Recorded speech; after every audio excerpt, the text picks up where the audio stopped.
இந்த மாபெரும் இயக்கம், மக்களுக்கான இயக்கம் ஒரு குடும்பத்துக்குள் அகப்பட்டு கூட விடாது என்பதற்காக இது புரட்சி தலைவி கண்ட கனவு. வணக்கம், நான் கவிஞர் சிநேகன் பேசுகிறேன். ஆர்கே நகருடைய இடைத்தேர்தல் பிரச்சாரத்தில் நானும் தோழி மோனிகாவும் இன்றைக்கு மக்களை நேரடியாக வீதியாக சென்று சந்தித்து கொண்டிருக்கிறோம். இதை நியாயத்துக்கும் அநியாயத்திற்கும் நடக்கிற ஒரு மிகப்பெரிய யுத்தமாகத்தான் நாங்கள் கருதுகிறோம்.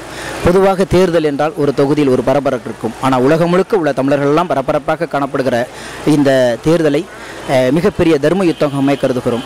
எனவே ஆர்கே நகர் மக்கள் தயவு செய்து இதை ஒரு கச்சாக பார்க்காமல் புரட்சி தலைவருக்கு பிறகு இந்த மாபெரும் இயக்கம், மக்களுக்கான இயக்கம் ஒரு குடும்பத்துக்குள் அகப்பட்டு கூட விடாது என்பதற்காக உங்களை மன்றாடி கேட்டுக்கொள்கிறோம்.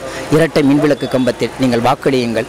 மீண்டும் ஒரு உத்தமமான தலைவருடைய தலைமையில் புரட்சி தலைவருடைய ஆட்சியை கொண்டு வருவதற்கும் ஓபிஎஸ் அவர்கள் தலைமையேற்றிருக்கின்ற இந்த அணியை வெற்றி பெற செய்யுங்கள். இதற்கு ஐயா மதுசூதனன் அவருக்கு வாக்களியுங்கள். எங்கள் சின்னம் இரட்டை மின்விளக்கு சின்னம். நம் வேட்பாளர் மதுசூதன் ஐயா அவர்கள். இது புரட்சி தலைவி கண்ட கனவு. நீங்கள் தான் நினைவாக்க வேண்டும்.